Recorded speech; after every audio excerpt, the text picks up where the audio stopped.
Okay, I'm working on a 2012 Bobcat S150 and I have to put a new Bobtatch on the front. So I was all over YouTube trying to figure out how to get the bottom bushings out, and no one on YouTube had it. So I'm going to do a quick video here and talk about it real quick. There it is. Okay, spin around. This is the old Bobtatch right there, and my release pins are frozen. I had them suckers red hot. I couldn't get them to move, so I bought a new one. And so the bottom doesn't really have a bushing in it. It has a taper.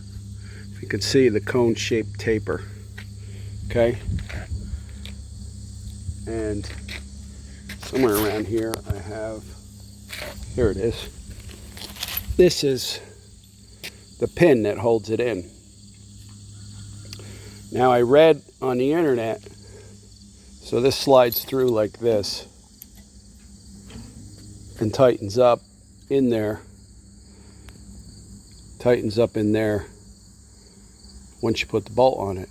But you have to knock it all the way back into the Bobtatch to be able to drop this. So I was tapping it with a hammer and it wouldn't work.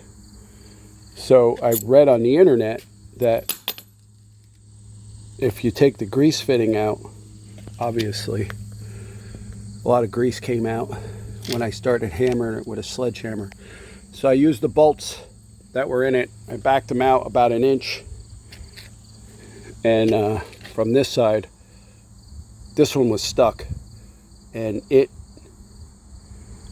when I finally got it to go loose with the grease fitting off, I had to run because grease went flying so far in the air. It was raining down for probably 10 seconds, big streams of stringy grease.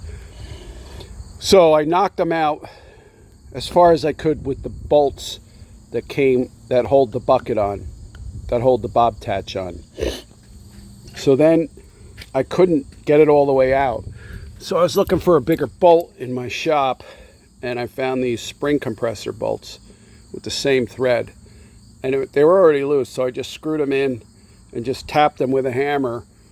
And I didn't have this high off the ground. I had it like a couple inches off the ground. So be careful doing this. Make sure it's down to the ground, or you have that Bobtatch thing supported with a chain or something, because it's over 100 pounds and it will mess you up if you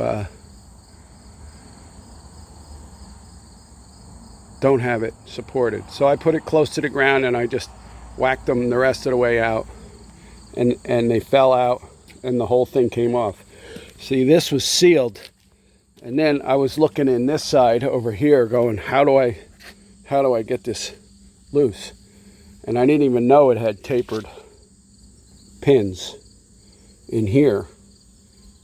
So once I learned that, I knocked them loose with the stock bolts, and then I got longer bolts. I just happened to have them from the spring compressors. But they knocked right out and it fell right out, and it's fine. So now, while I have it off, I'm dealing with all the powder coat peel off here. It's just amazing. I mean, powder coat's great, but when it starts to go, the rust just crawls underneath it. So those of you who are frustrated trying to figure this out and no one has a video about it, there you go.